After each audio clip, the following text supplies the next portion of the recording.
Hello grade 9 students. I have compiled practice questions that will challenge your understanding.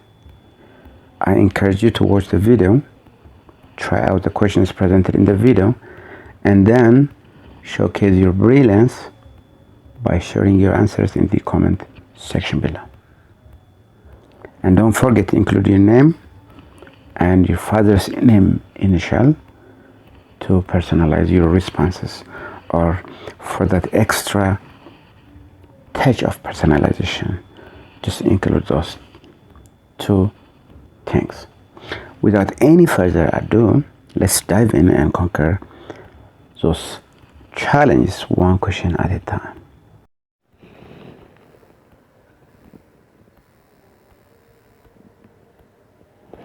Question number 1. Which of the following statement is incorrect about the bonding in metal? A. Metallic bond accounts for the special properties of metallic substance. B. There is tendency to form ions by having some atoms lose electrons and others gain them. C. Atoms of the entire metal have the same attraction for their electrons. D. Outer electrons are delocalized over the metal crystal. Question number 2. Which one of the following statement is not true about metallic bonding? A. Metals are good conductors of heat and electricity because of free ions. B. Metal bond originates from the attraction between freely moving electrons and the nucleus. Valence electrons are not bound to any single atom of the metal. And D. The valence electrons move freely in the metal body. Question number 3. A crystalline solid that consists of atom rather than cluster of ions or molecules is called this metacrystal, ionic solid, molecular crystal, or covalent crystal. Ionic compounds are generally A. Volatile molecular liquids, soft molecular solids, closely packed dense solids. D. Rigid molecular solids. Which set of an outer electron configuration is most appropriate for atoms to form a strong ionic bond with an electropositive element? So basically, now the question is that you are asked to figure out the electron configuration of the most electronegative element.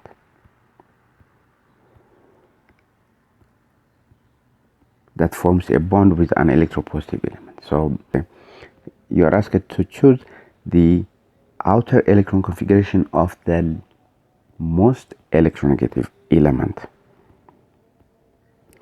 Is it A. NS2 MP4, B.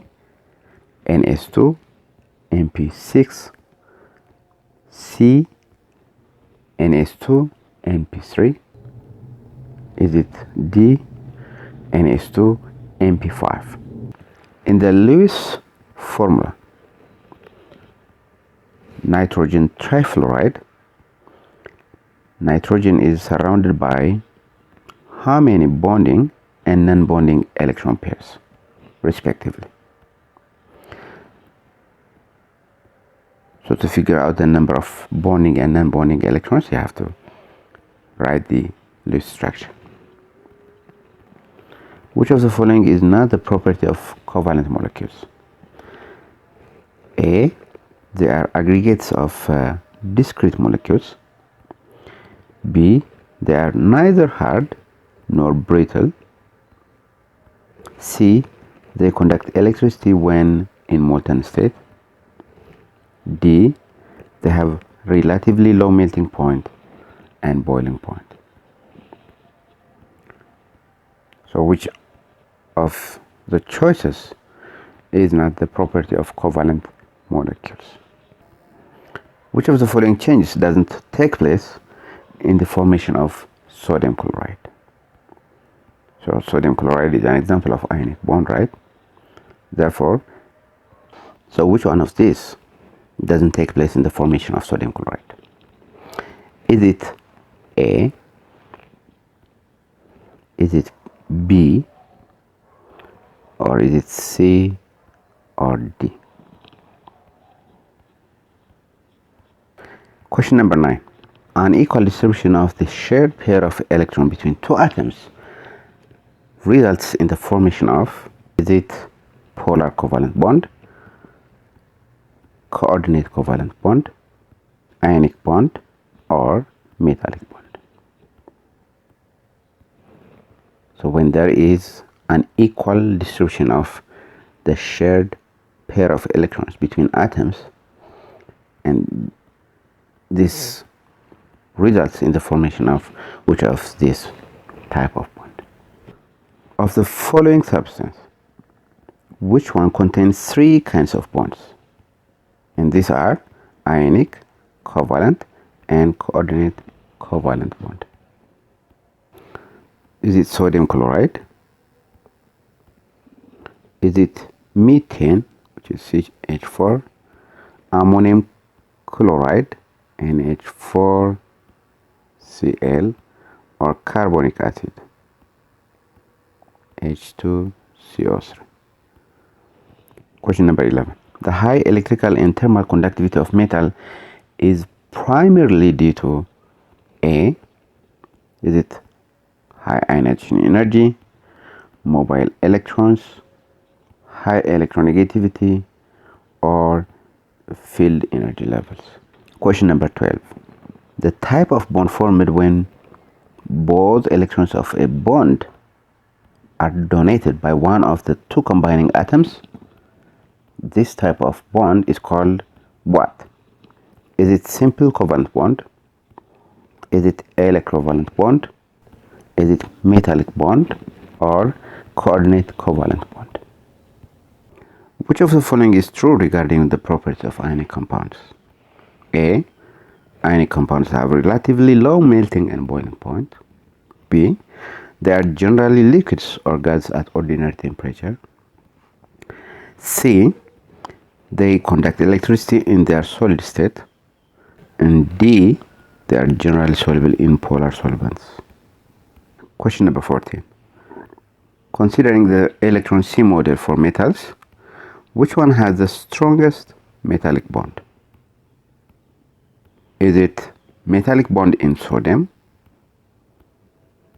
or metallic bond in silver, metallic bond in copper, or metallic bond in magnesium? So question number 15. Covalent bond is least likely to be formed between atoms of A. Is it elements with high ionization energies? B. Elements in group 1A and 7A. C. Element hydrogen and the nonmetal. D. Elements with high electroaffinities. Alright, question number 16. A chemical bond in which both the electrons that are formed between atoms is donated by one of the atoms is called A. Is it coordinate covalent bond? B. Is it simple covalent bond? C. Metallic bond. D. Ionic bond. Question number 17. What is covalent bonding? So covalent bonding is a bond that results from the attraction between the metal ions and the surrounding sea of electrons. B. A bond in which one atom donates both electrons of the bond. C.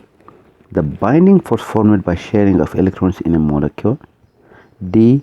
The force of attraction between oppositely charged ions.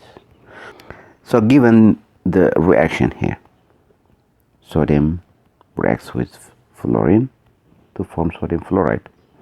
So given this reaction, which of the following statement is true? Fluoride ion is larger in size than fluorine. Fluorine loses electron to form fluoride ion. Sodium plus is larger in size than sodium atom. sodium gains electron to form sodium plus. Which of the following substance is an example of ionic compound? Is it aluminum oxide, sulfur dioxide, carbon dioxide, or water? So why atoms form a chemical bond? Is it to transfer one or more electrons, share one or more pairs of electrons, attain a state of higher potential energy, or achieve noble gas electron configuration? Thank you for watching.